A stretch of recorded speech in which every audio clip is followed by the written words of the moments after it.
Oh, hopefully people will be able to find me over here. If you are here, please do something in the chat.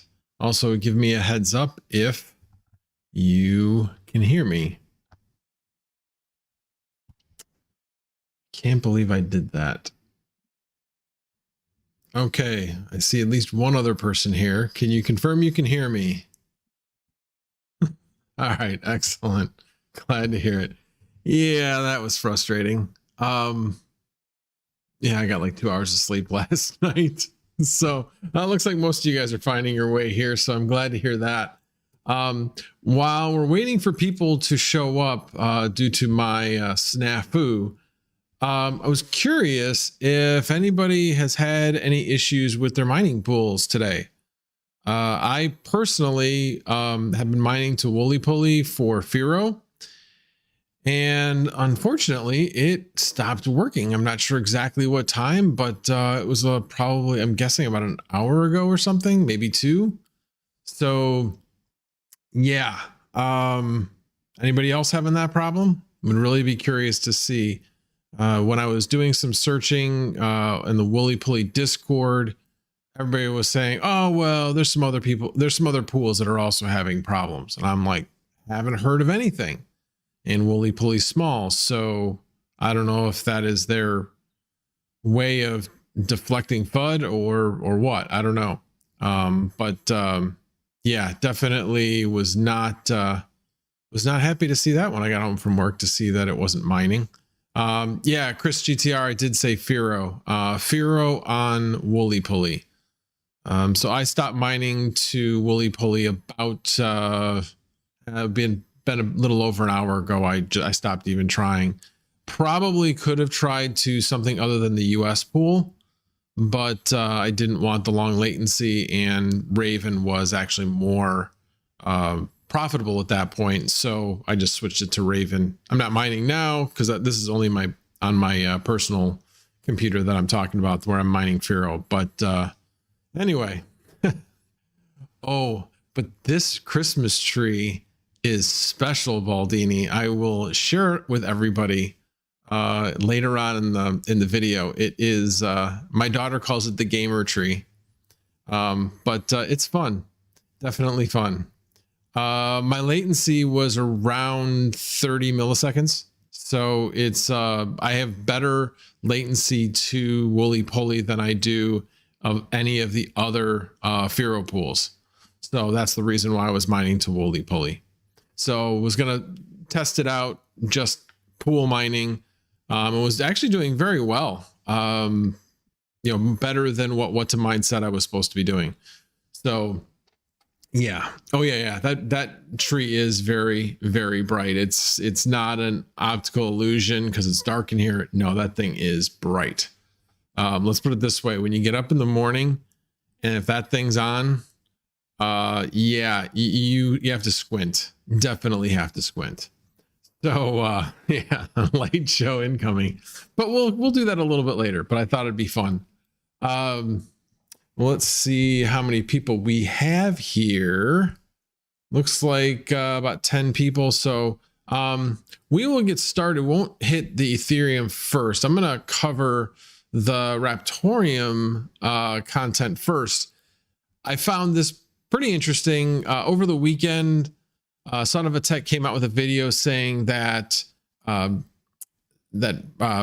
Precision Boost Overdrive 2 was actually better than doing an all-core overclock as far as for efficiency as well as for the actual hash rate. So I was kind of like, that's right. Mine reset when I was doing the whole cooler thing.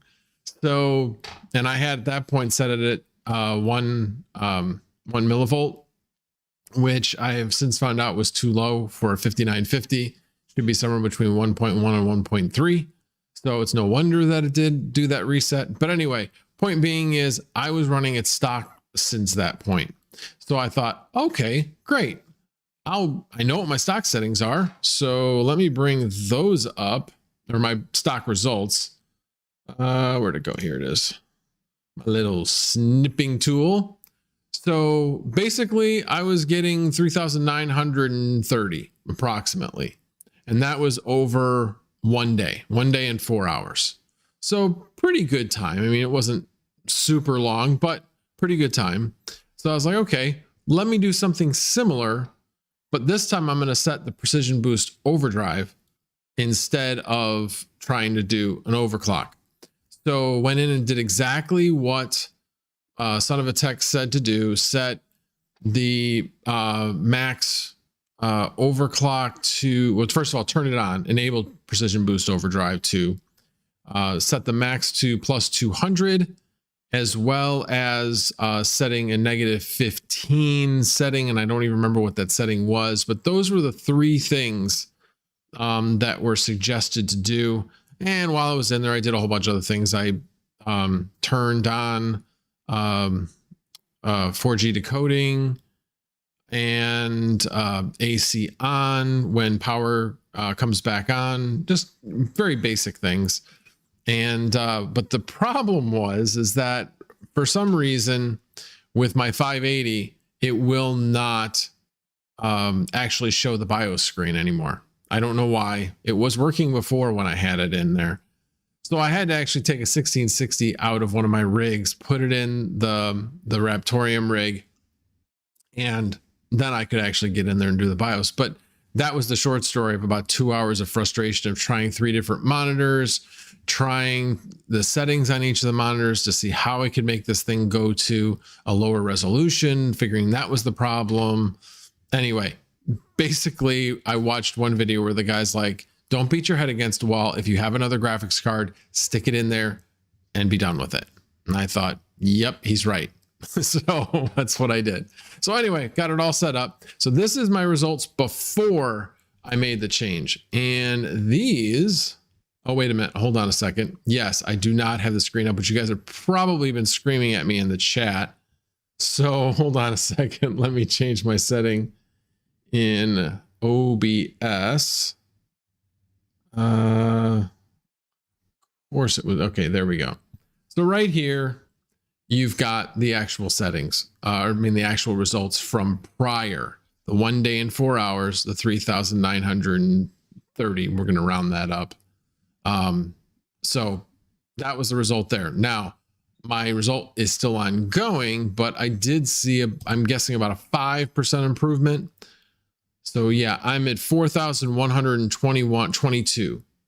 So we're looking at a gain of approximately just under 200. So 4,121 to 4,000, or sorry, 3,929. So yeah, about 200, slightly under that. So yeah, again, 5%. 10% would be 400. And so about 5%. So not bad. I'm not sure what I'm supposed to be getting. And I should actually clarify that I'm also only mining on 30 of the threads, not 32, because I am mining on 2 580s on that, mining Ravencoin. So, but again, happy with the result. Now, what's interesting is prior to when I was mining stock, I don't have this documented, but it was consistently at 65 with the stock fan curve. So, I mean, it was much less aggressive than what I have it at now. So now it's running about consistently about 4 to 5 degrees Celsius hotter. So there's that. So longevity, and I have a NHD 15. So Noctua, so a good cooler on it. I set it up really well, you know, did the whole spread of the thermal paste to make sure it was done really, really well. And so yeah, I know the thermal paste is done well. I've seen it get as hot as 72, which again isn't super hot, but anyway, I'm still trying to figure out exactly where I'm going to go next with this, but I'll let it run at this with these settings for a little while. One other thing I should also mention is that this rig hasn't found its final home yet, as far as where it's going to sit in the house. So it was sitting on a cardboard box, you know, like you build your computers and you get them to boot up and all that kind of stuff. Well, this morning it finally dawned on me. Yeah, this thing's mining and I've got it boosted. It's probably pretty hot underneath that motherboard and sitting on the cardboard. Yeah, it certainly was. So I now have it, off of the cardboard box and elevated. So it's got airflow underneath it now. So I'm kind of curious to see if that average goes up from here because of it getting more airflow. So I haven't seen it go up to 72 since I did that. So we'll have to wait and see what happens. But little experiment I'm running. We'll see how it goes. I don't know if anybody else has noticed, but holy cow, the payouts on Raptoreum, the hash rate has got to be going through the roof right now. I don't know if probably everybody bought stuff and they couldn't possibly have bought stuff already on Black Friday and Cyber Monday and built it into rigs already. I know that Tech Shinji was telling me that he bought a 5950X for $609. Yeah. I wish I had learned his little way of getting a 5950X for that price. I got it for $700. So I thought that was a good deal. But yeah, his deal blows that away. So live and learn. Basically, it had to do with a code on Newegg that allowed for that. So at any rate, all righty. Let me check the chat and actually do some call outs. See who's here. Jeffrey Harrison, thanks for coming. Gabriel Campa, appreciate you being here. Pearl Rival, Sparrow Crypto, Patty Mac Crypto, Cranky Canadian. Oh man, they don't kick you out of that country for being cranky. I'm sure that's not the first time you've heard that. Hey, Big Wooly, thanks for being here. Chris, thanks for being here. Appreciate it. It's been fun talking to you in that chat over on Misfit Mining. Let's see. Did I miss anybody? Mike R, thanks for being here. Let's see who else. Kaiser McLean. Taines, thanks for being here. Brian Hollywood, TPS Miner. Appreciate you guys all for being here. And yeah, I did intentionally skip over Baldini because he was whining about being skipped over on a few streams over the weekend. So anyway, glad you're here, Baldini. Thanks for coming. Anyway, all righty. Well, let's talk about Ethereum and what's going on. So if you've ever listened to the Ethereum all-core devs calls, they are boring as hell. You have to want to pay attention and have to have had a good night's sleep in order to stay awake during these things, because it is a lot of guys talking like this and very quietly with no passion whatsoever. So it is incredibly like listening to NPR the whole time.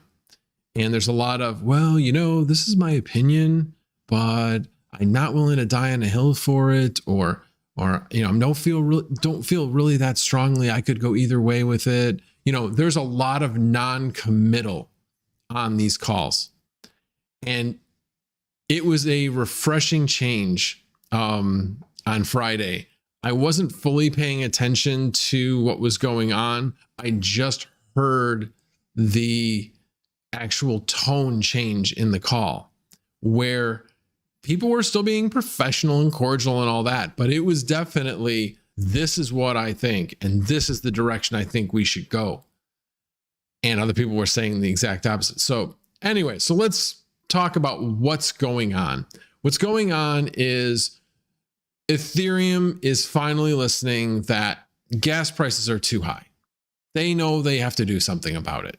And people are getting together, writing up EIPs, trying to figure out the best way to get it done. And it's got momentum to actually get something done. So their direction, though, is to reduce the fees on call data. And I was learning all this too, because I was like, call data, what the heck is this? And they're like, well, it's fees in the roll-ups. I'm like, okay, sure all you people that are in DeFi probably know better than I do, but yes, rollups are level 2 transactions. So what are level 2 transactions? Level 2 transactions are, so level 1 is the Ethereum blockchain.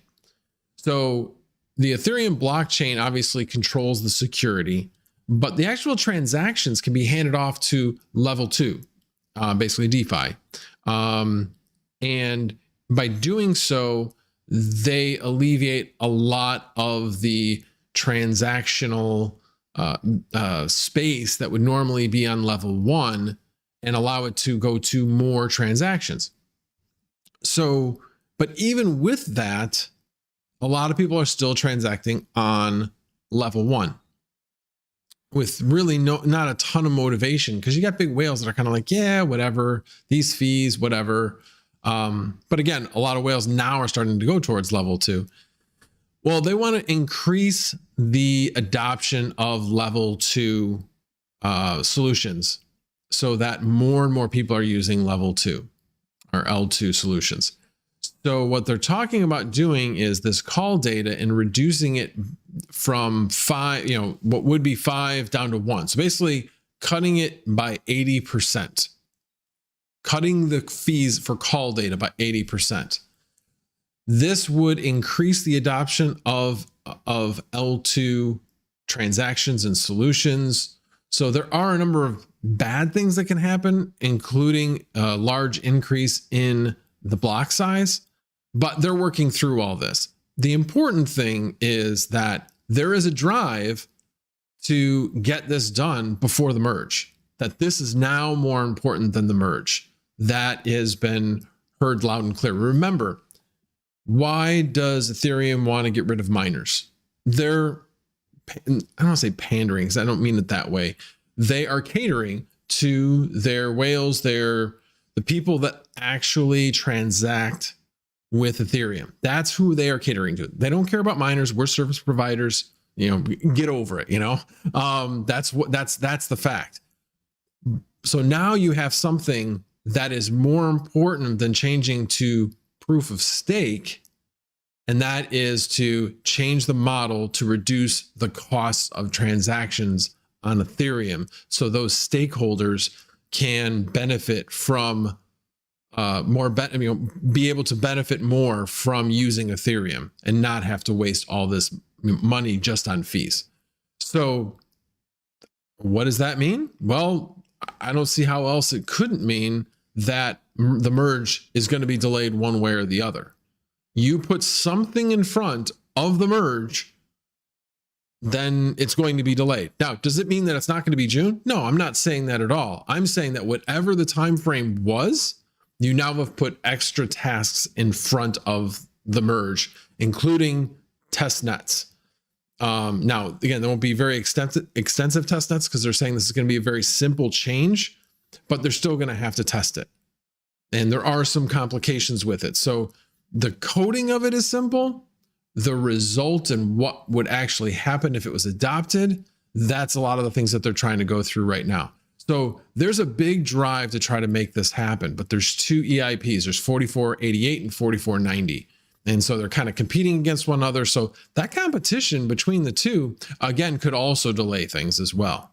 So nothing's for sure as far as exactly what's going to happen, but it really sounds that everybody is of the same mind in the All Core Devs group that this needs to come before the merge. So yes, there's going to be something that comes before the merge, which is going, in my mind, is going to delay the merge. How long? I don't know. It could be just 2 weeks. So instead of being end of June, it's beginning of June, or instead of being beginning of June, it's end of June, or instead of being late May, it's beginning of June. I don't know, but it definitely is a delay of some sort. So good news for miners. And I think this could actually be more of a delay than people really know at this point, in my opinion. But again, I'm not an expert on Ethereum blockchain, so couldn't say for sure. I'm just kind of going by gut feel on that one. And then, like I said, the other good news is for those of us, we're transacting with Ethereum. This is a good thing. This would continue to drive adoption of L2 transactions. So this is not financial advice. This is simply me just thinking out of the box and, what does this mean? Those types of things. This is not super well-known information yet. So who is going to benefit from this? Well, this would be all the L2. Arbitrum, I think is what one of them is called. Optimism, Matic, all of these different coins, DeFi coins, could benefit from this as far as their price. So I'm kind of curious as to how those particular coins do as this information gets out there. So anyway, so that's what's going on with Ethereum. Now let me head over to the chat. Let me see. Oh no, NPR is awful. Yeah, yes it is, but yes, they talk like this on the call all the time, and it's more of a monotone. Not even yeah, it makes me crazy. It's really hard to stay awake. What I'm really been happy about actually is that Tim Biko has been providing a Cliff Notes version of the call. So it really helps me kind of weed through all the garbage. But like I said, on Friday, it was refreshing to see some people be passionate about their points of view. And each side respected each other's point of view. They just believed their point of view was the right one. So anyway, it'll be interesting to see how that kind of transpires as well. Yes, please smash that thumbs up. I appreciate that. Sorry.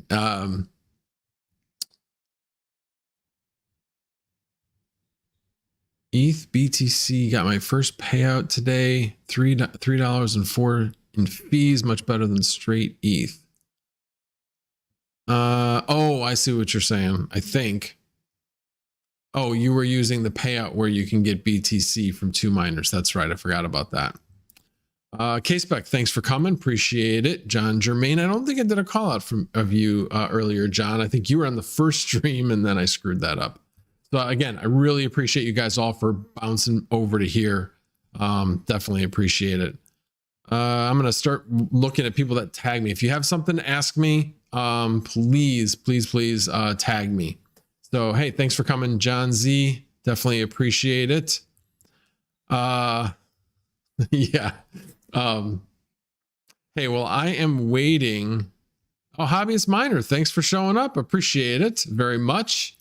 Well, I'm waiting for any questions. If you guys have any questions about any of that ETH stuff I just talked about, let me know. In the meantime, I'm going to do the little light show. Be back in just one moment. I think you guys will still be able to hear me because that mic picks up pretty well. There was number 1. There's number 2. There's number 3. Goes back and forth. Ooh. Number 4.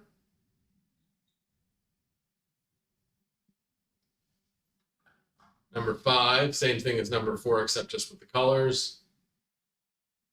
And then we have seizure inducing.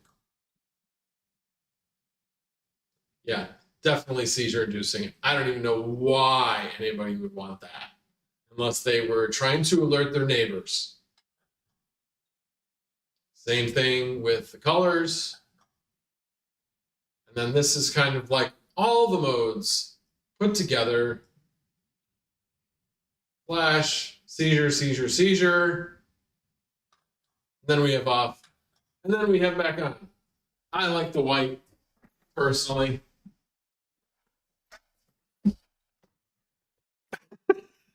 Thank you. Thank you. That was my performance for the evening. Thanks, Sparrow. I appreciate it. I like shiny. Who knows what that's from? Anyway. Did I take the flannel out of your closet? No, this is my flannel. I like this flannel. It sounds like we have a lot of the same flannel, Baldini. A lot. The one that I was wearing when we met up, I'll be wearing that on Wednesday. Probably heading down to Chris Kindle Market on Wednesday with the wife. So that should be fun. I don't see any ats. Yeah, I'm actually mining to Supernova as well currently. Let's see here.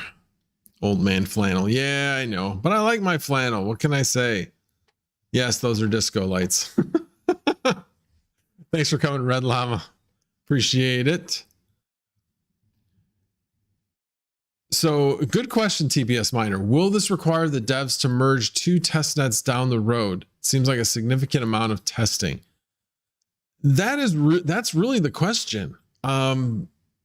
It sounds like they were planning on setting up a separate testnet for this. Otherwise, how would it not delay the merge? I mean, they're still talking about it not delaying the merge. Well, the only way it doesn't delay the merge is if it doesn't touch the testnet for the merge.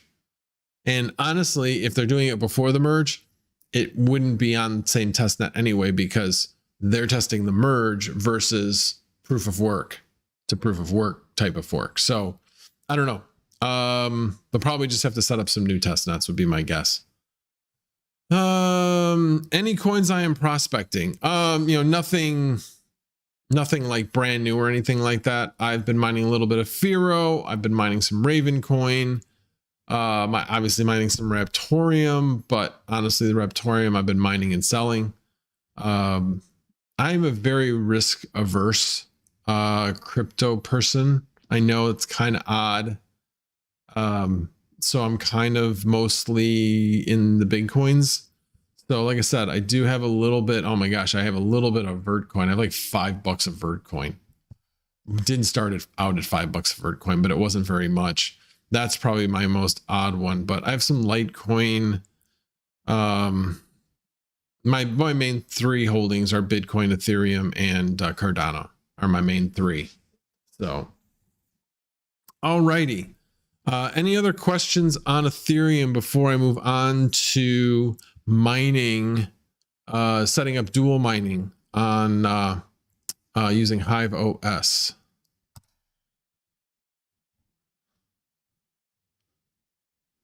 Use the word care instead of another 4-letter word. Shib. No, I'm not. I am not touching Shib. Yeah. Not Doge. I don't know. I just stay away from things that have. I mean, you could make the argument that all cryptocurrency doesn't really have a reason. I mean, you can make the argument. I don't agree with it, but you can make the argument.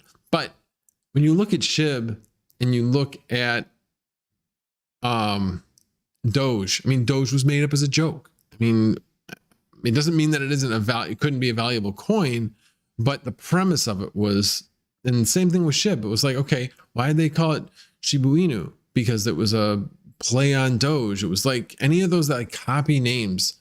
I don't know. I'm always very suspicious of the coins. Ravencoin Lite, again, reusing and riding somebody else's coattails. That's why I kick myself for not actually getting involved in Raptoreum earlier. I don't really know a lot about the coin itself as far as what its target is, that type of stuff. But, you know, the fact that it was trying to create something new and different, I thought I should have known better. I should have tried something. So, yeah, certainly if I am going to get involved in a small project, it's going to be something that's not named after something else. At least that's my thought. Okay, let's see. John Z, off topic. Do you know what gauge wire I would use from the 125 volt 15 amp outlet to the inbox volt amp meter? I'm making a box, just unsure which gauge wire for them. I would just say do a Google on it. I don't remember which one it is. I'm thinking it's 14 gauge. I know 10 gauge is a 30 amp.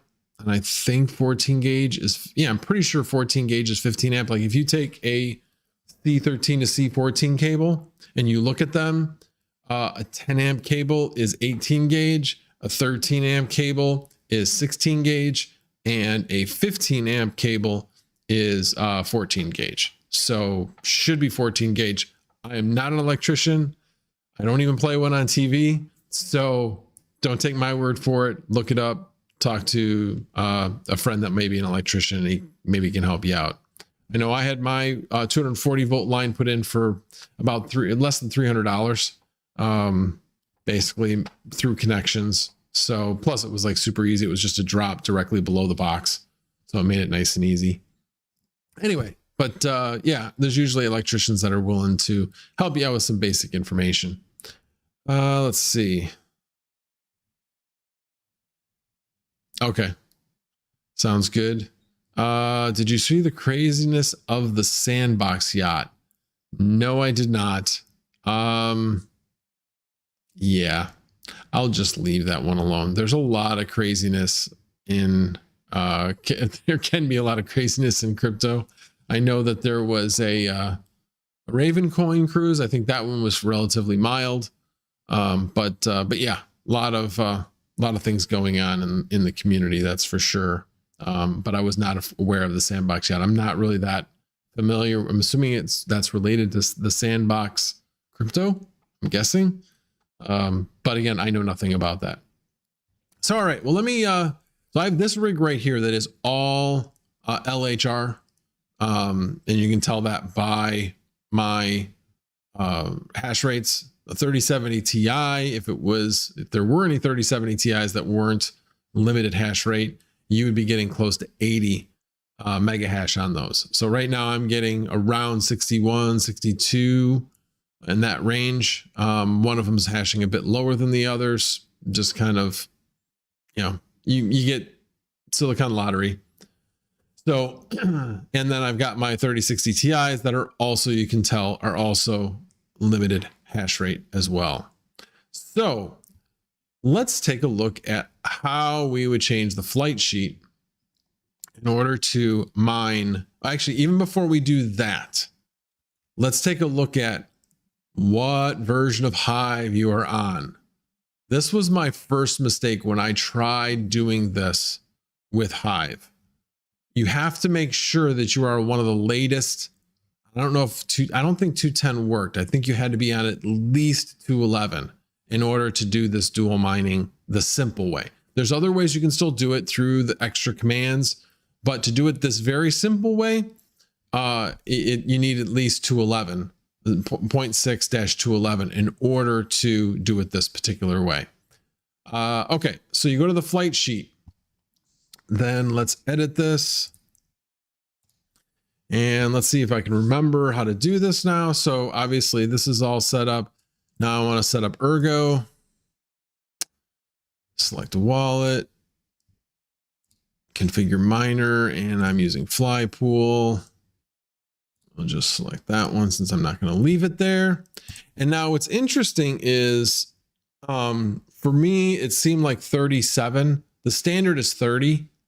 And that means that Ethereum is like 30% and 70% is ERGO, but I can actually do 37, which gives me a little bit more Ethereum and a little bit less ERGO. So I'm going to type in 37 there and then click update. I think that's all I needed to do. I did this a while ago, but I shouldn't need any extra arguments because I'm doing it on the whole entire rig. I've got the second hash already in the T-Rex miner config. So we should be all set. So I don't even need to change that. And let's go ahead and click update. I'm going to create new flight sheet so I can easily go back to my Ethereum flight sheet. And away we go. Let's go over to overview, and actually let me log in to, this is the one. I'll bring this one over. Let me log in first.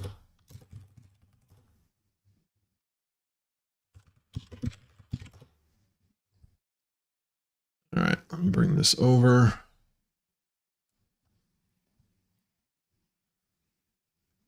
And let's just make sure it does what I want it to do, because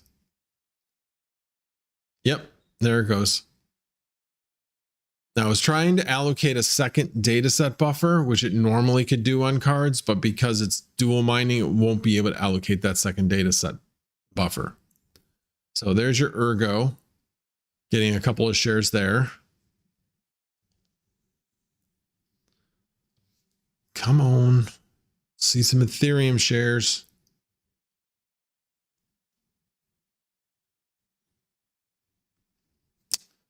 Give it a little bit. And in the meantime, let me get back to the chat so I can see what you guys are talking about.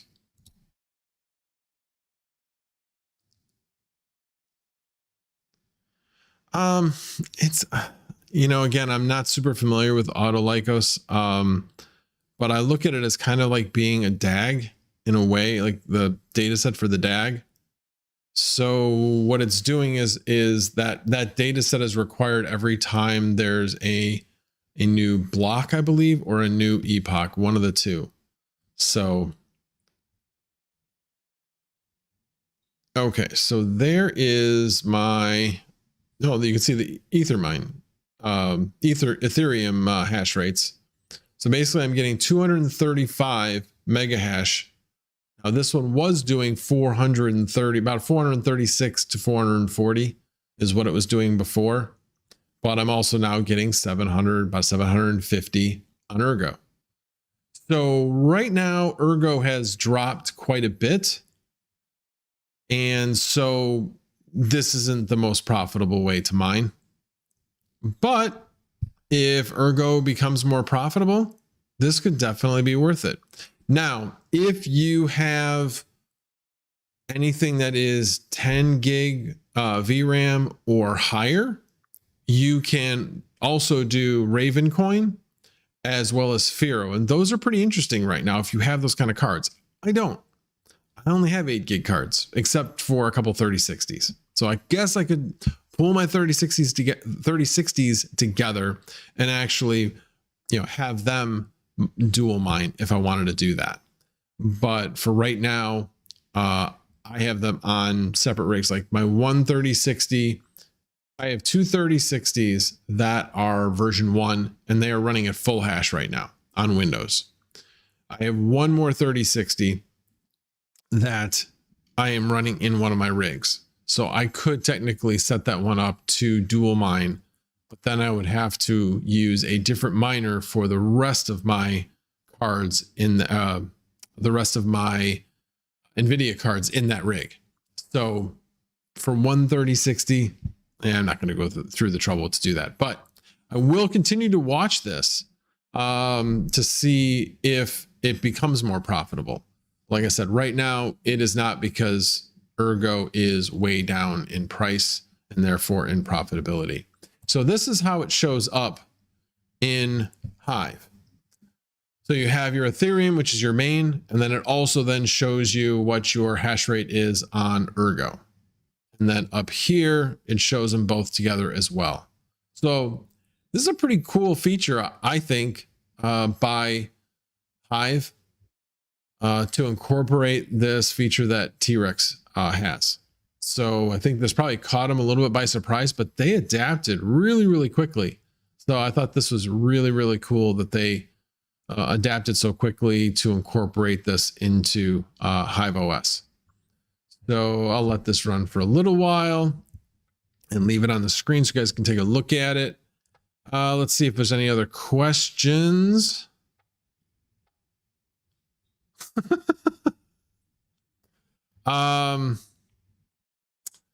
Yeah, Kaiser, I am not the only old guy. There are some old guys that are older than me.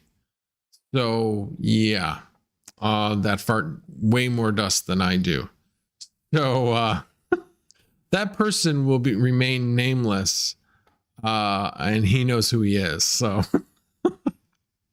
and he can chime up and say, "Screw you, Max Voltage," if he so chooses. But anyway, let's just put it this way. We went to high school together. We didn't know each other, but he was 3 years ahead of me. So he was a senior when I was a freshman. So yes, he's 3 years older than me, and I can find him in one of my yearbooks. So anyway, although he's got one more on me because he can find me when I was a freshman, but I can find him in more yearbooks because my sister was 2 years ahead of me in school, so I can go look at her yearbooks at some point. Do you have or can you recommend a good trade over video tutorial?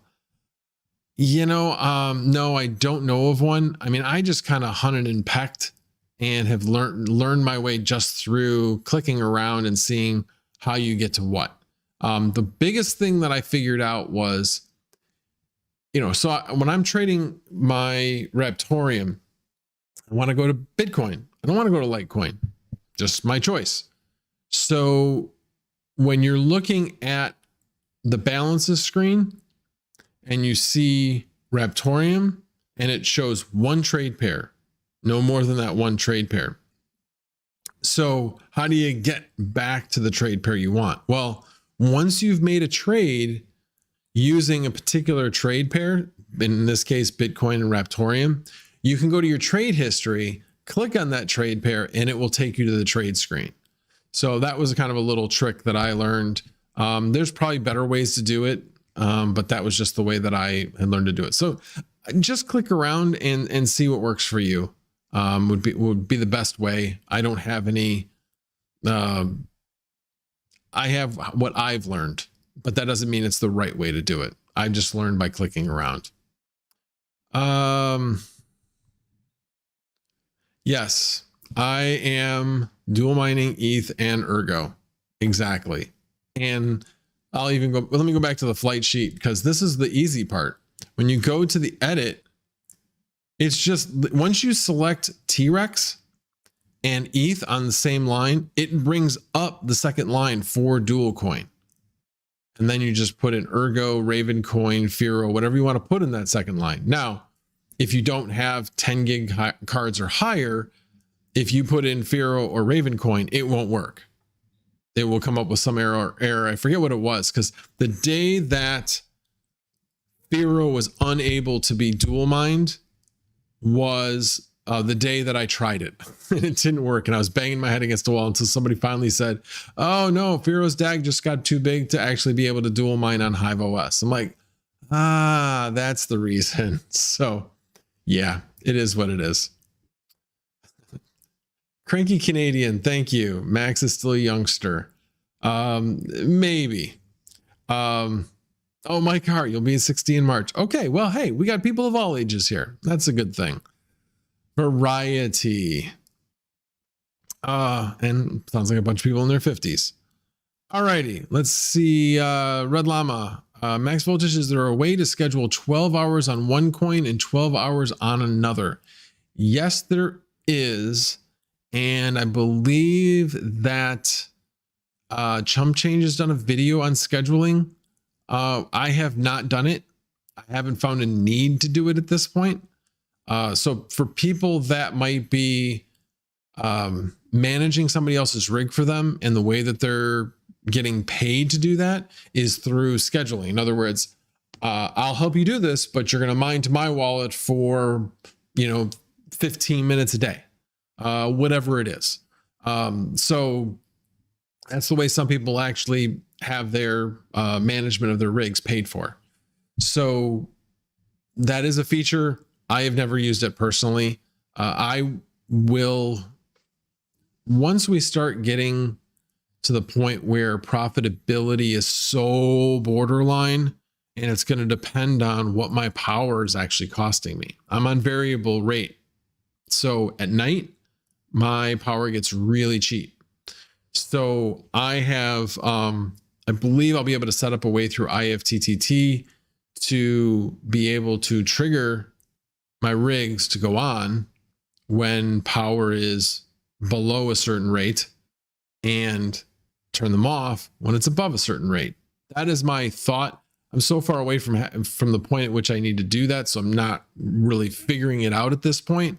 I don't think it's going to be that hard, but that will be something I will be looking at in the future. One really great thing actually is that Shelly, I know Chump Change has talked about Shelly relays on a couple of his videos, but Shelly actually has a smart outlet that clearly states it is a 240 volt spec outlet. So that's a good thing. I know a lot of people said, oh, you can just use this one. Sure, you can use it, but is it really designed to be that? So in this particular case, Shelly has come out with that. So, you know, didn't pay for anything, whatever, but definitely something to keep your eye on. I'm hoping that probably maybe in the March or April timeframe, maybe when I start looking at starting to accumulate that type of equipment and knowledge and starting to set that up at that point. But anyway, so back to the original question, which was scheduling. Yes, it's possible. I have not personally set it up. There are a number of videos out there that do go over it. So it is possible. All right, let's see here. Hey, Tech Shinji, thanks for showing up. Appreciate it. Let's see what else we got. Any other questions out there? Because we are in the AMA portion of the stream. Let's see here.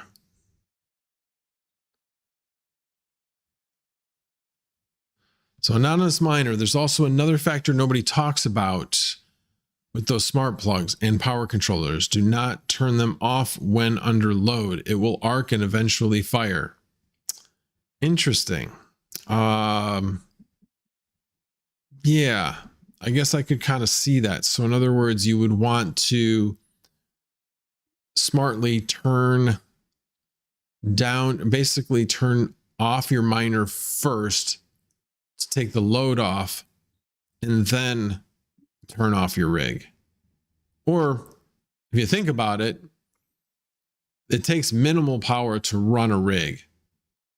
So even if you had it up and running, but you turn the miners off and on based upon what your power levels are, that is another way of doing it as well. And then you wouldn't even need the smart plugs to do that. Anyway, I'll have to look to see what makes the most sense, but I appreciate you sharing that, Anonymous Miner. I hadn't actually thought about that, but that does make sense. Also depends on how hard you're pushing your each of your power supplies. So to say whether or not it's considered a high load or not. I typically don't have any more than 800 watts on a power supply. So on those 1200 watt power supplies, I don't generally have more than about 800 watts, something like that. Let's see. Any other questions for me, or do you want your rest of your evening back? And I really appreciate everybody showing up. 38 people is what I count. So again, really appreciate everybody showing up. And if I missed you showing up, I apologize, because I was too busy talking, because that's what I'm good at. This is your evening, Anonymous Miner. Well, again, thanks for showing up. I really appreciate it. Let's see. Come on, somebody ask a question. Any question.